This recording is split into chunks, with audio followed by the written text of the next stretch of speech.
Hello and Namaste, myself Surajam Sahu from Mind Magma, and in this video we are going to continue our topic जिसके हमने दो parts already बना चुके हैं। इस topic को हम लोग चार पार्ट्स में डिवाइड करने वाले थे, जिसमें पहले दो पार्ट में हमने कवर किया है पहले हमारा एयर कंडीशनिंग, फिर हमारे क्या क्या फैक्टर्स होते हैं हमारे एयर कंडीशनिंग सिस्टम को सिलेक्ट करने के, एक schematic diagram air conditioning system और उसके क्या क्या बेसिक 3 कंपोनेंट्स होते हैं उसको हमने स्टडी किया था।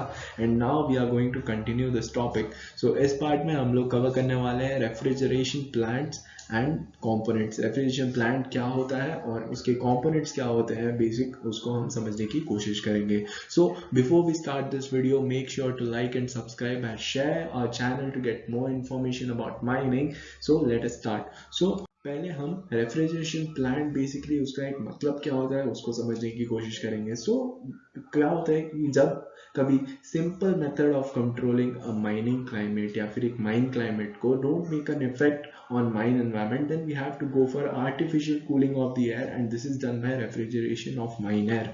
सो बेसिकली कुछ सिंपल मेथड्स होते हैं अगर हमारा माइन क्लाइमेट जो है उसको हम एक इफेक्टिव माइन एनवायरनमेंट ना बना पाए। इफेक्टिव माइन एनवायरनमेंट का मतलब क्या होता है कि जब अंडरग्राउंड माइंस में ही हम लोग रेफ्रिजरेशन का यूज करते हैं, तो ऐसी सिचुएशन में क्या होता है, एक इफेक्टिव माइन एनवायरनमेंट वो होता है जब हमारे जो भी पर्सनल वहाँ पे अंदर काम कर रहे हैं या फिर हमारी मशीनरीज काम कर रही है, वो उसके जो सराउंडिंग एटमॉस्फेयर है, जो सराउंडिंग एनवायरनमेंट है, वो उस प्रॉपर टेम्परेचर में सेट हो या फिर एक प्रॉपर स्मूथिंग एनवायरनमेंट हो जिसमें जो ह्यूमन की एफिशिएंसी है वो चीज़ एक अच्छे पोजीशन या फिर अच्छे लेवल पे हो।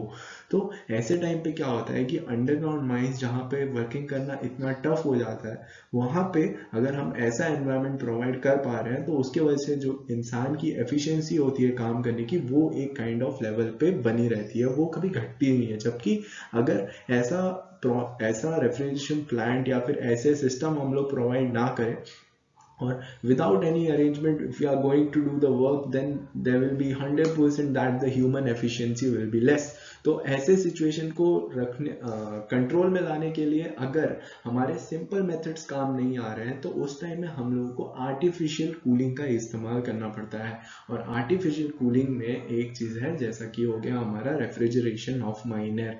रेफ्रिजरेशन ऑफ माइन एयर का बेसिक मतलब क्या है कि हम लोग वो जो माइन एयर है उसको हम एक ठंडे एनवायरनमेंट में या फिर ठंडा कर रहे हैं। बेसिकली सिंपल वर्ड्स में हम उस एनवायरनमेंट या फिर उस माइन एयर को एक स्मूथिंग एनवायरनमेंट बनाने के लिए ठंडी हवा उसमें हम ऐड कर रहे हैं। सो लेफ्ट साइड पे आप देख सकते हैं यहाँ पे चार पार्ट्स दे रखे हैं। First is condenser, second is expansion valve, third is evaporator and the fourth is compressor. तो इसका बेसिकली एक वर्किंग साइकिल है रेफ्रिजरेशन प्लांट का, तो इसको हम समझने की कोशिश कर रहे हैं पार्ट बाय पार्ट। सो यहाँ पे जो सुपर हीटेड वेपर है, यहाँ पे जो सुपर हीटेड वेपर है वो जो है हमारे लिक्विड फॉर्म में चला गया। तो इसके बाद हमारा क्या हो रहा है, जो pressure of refrigerant is high here, यहाँ पे जो प्रेशर है वो अभी भी हाई है।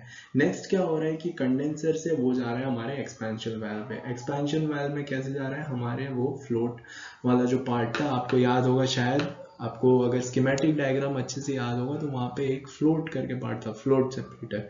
तो वहां से क्या हो रहा है, वहां पे ये जा रहा है, उसके बाद से वो जा रहा है एक एक्सपेंशन वाल्व में। एक्सपेंशन वाल्व में क्या हो रहा है, जो रेफ्रिजरेंट है वो सडनली एक्सपैंड कर रहा है, सडनली एक्सपेंशन ऑफ गैस, आपको शायद याद होगा हमारे पिछले वीडियो में। और उसमें क्या हो रहा है, हमारा जो टेम्परेचर है वो लो टेम्परेचर -12 डिग्री सेल्सियस पे पहुंच जाता है, -12 डिग्री में पहुंच गया था, आपको याद होगा शायद हमारे पिछले वीडियो में। उसके बाद क्या हो रहा है, इसके वजह से हमारा जो प्रेशर है वो प्रेशर कम हो जा रहा है। अभी एक्सपेंशन वाल्व से हमारा कहाँ जा रहा है, वो जा रहा है इवेपोरेटर में। इवेपोरेटर में क्या हो रहा है, बेसिकली अभी यहाँ पे हमारा लो टेम्परेचर हो गया -12 डिग्री सेल्सियस। अभी क्या हो रहा है, ये जो लो टेम्परेचर और लो प्रेशर ऑफ रेफ्रिजरेंट है, इससे क्या हो रहा है, ये जो है जो हमारा हीट है हमारे माइन एयर में, वहां से वो हीट को अलग कर रहा है। क्यों? क्योंकि वो ठंडी एटमॉस्फेयर है, गर्म है, तो फिर वो वहां पे उस गर्म हवा को एक्सट्रैक्ट कर रहा है, वहां से निकाल रहा है। और इसमें क्या है, जो रेफ्रिजरेंट है, refrigerant evaporates and temperature gate increase. इसमें क्या है, जो रेफ्रिजरेंट है वो इवेपोरेट कर रहा है, ठीक है। रेफ्रिजरेंट इवेपोरेट करने से जो टेम्परेचर है वो वापस बढ़ रहा है, अभी ठंडा कर रहा है वो उसी टाइम पे। जो लो टेम्परेचर और लो प्रेशर है उससे क्या कर रहा है, वो जो ठंडी हवा गर्म हवा से मिलेगी तो ऑब्वियसली गर्म हवा भी जाएगी, पर कुछ टाइम बाद वो जो ठंडी हवा है वो गर्म हवा से कांटेक्ट आने के बावजूद उसका टेम्परेचर भी नॉर्मलाइज होता रहेगा और गर्म होने लगेगा। तो वही चीज़ क्या है, जो रेफ्रिजरेंट है इस प्रोसेस में वो इवापोरेट होने लगता है और जो टेम्परेचर है वो वापस बढ़ने लगता है, और उसके बाद वो इवापोरेटर से आता है हमारे कंप्रेसर पार्ट में, जैसे कि जहाँ से हमने ऑलरेडी स्टार्ट किया था। और कंप्रेसर में क्या होता है, यहाँ पे उसके ऊपर वापस प्रेशर पड़ता है जिसके वजह से प्रेशर वापस बढ़ता है, और उसके बाद जो रेफ्रिजरेंट है वो हमारा वापस एक सुपर हीटेड वेपर पे कन्वर्ट हो जाता है, और फिर यहाँ से वापस ये सर्कल स्टार्ट हो जाता है। तो ये बेसिकली कंडेंसर से एक्सपेंशन वाल्व से इवेपोरेटर, इवेपोरेटर से कंप्रेसर, और फिर वापस कंडेंसर में जाता है। ये जो पूरा फ्लो है आप इसको समझ सकते हैं, ये चारों कंपोनेंट्स ही एक काइंड ऑफ फ्लो बताती है कि ऐसा क्या साइकिल है इसके वर्किंग का, एक रेफ्रिजरेशन प्लांट का। So I hope you understood this part. Make sure to like and subscribe our channel and share this to get more information about mining. So इस टॉपिक का हमारा लास्ट पार्ट में मिलने वाला है, so make sure to like and subscribe and thank you from Mind magma.